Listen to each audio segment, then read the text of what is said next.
Sensing things. अब हम चीज़ों का बोध हमें कैसे होता है ये हम देखेंगे। We all have 5 sense organs in our body. हमारे सबके पास 5 सेंस ऑर्गन्स है। कौन से हैं? Eyes, ears, nose, tongue and skin. ठीक है, सबके पास है।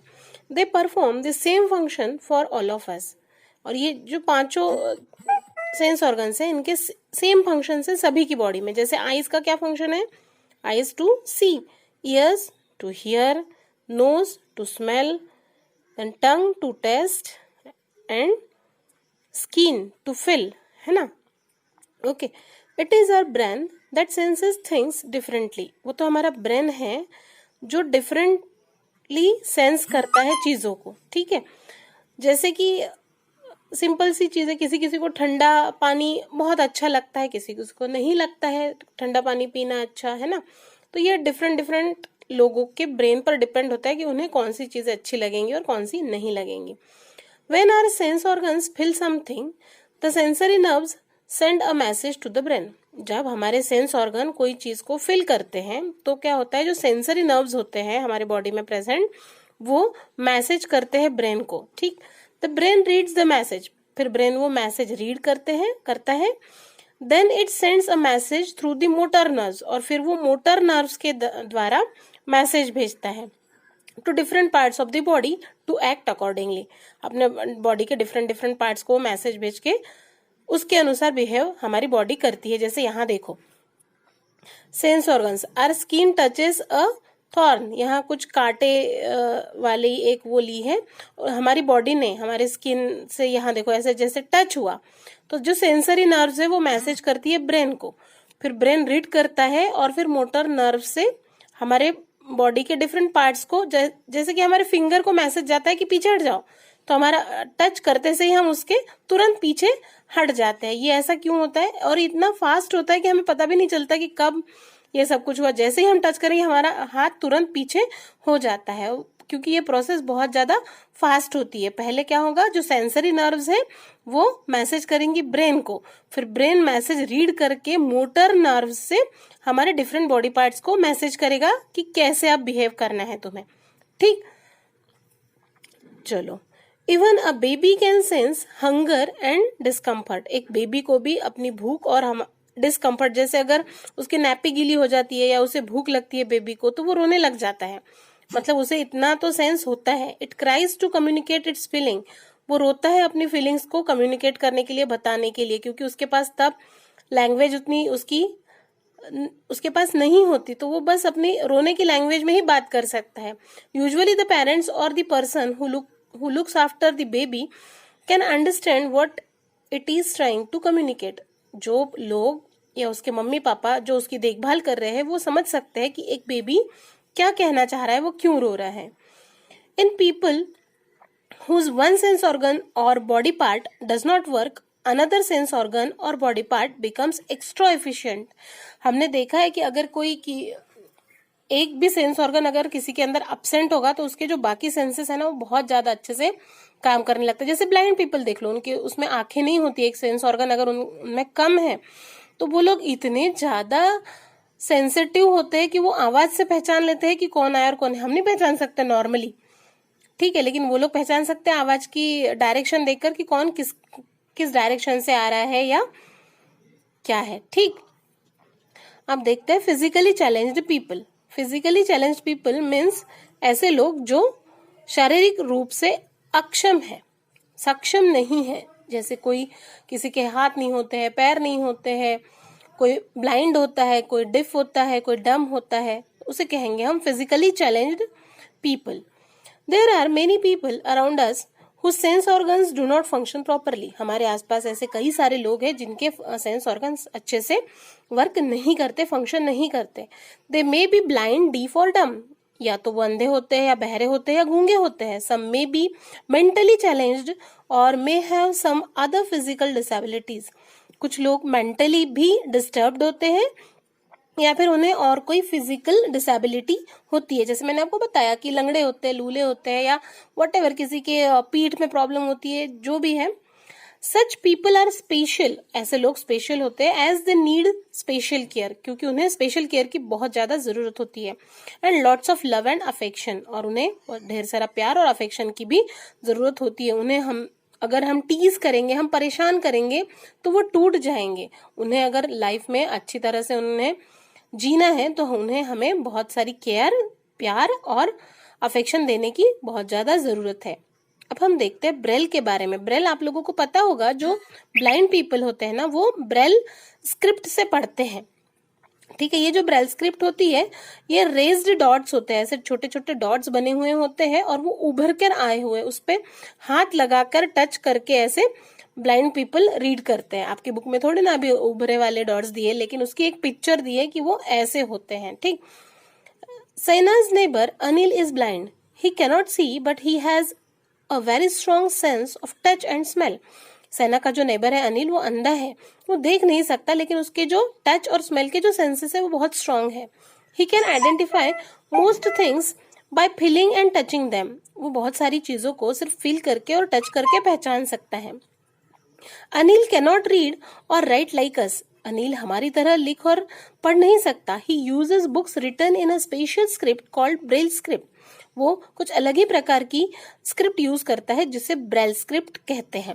It is written on a thick paper by making a row of raised dots with the pointed tool. एक प्लेन पेपर पे रेज्ड उभर कर आए हुए, 3 डायमेंशनल मान के चलो, उभर कर आए हुए डॉट्स होते हैं और उन्हें टच करके वो रीड कर सकता है।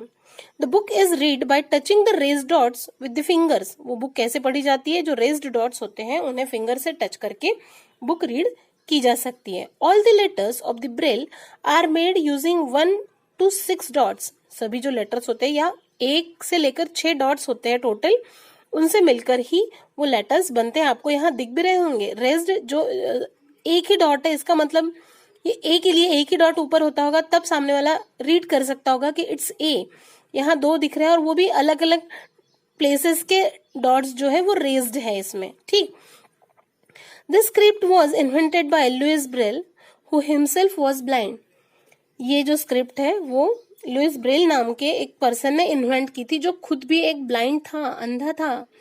Braille can now be written using a computer. अब तो कंप्यूटर की सहायता से भी हम ब्रेल स्क्रिप्ट पढ़ सकते हैं। लेकिन देखो, मतलब एक ब्लाइंड पर्सन ने एक चीज इन्वेंट की। हमारे पास तो सारे सेंस ऑर्गन्स है, तो हमने तो कम से कम कुछ तो अच्छा करके लाइफ में दिखाना ही चाहिए, है ना। It is our responsibility to help the physically challenged people in whatever way we can.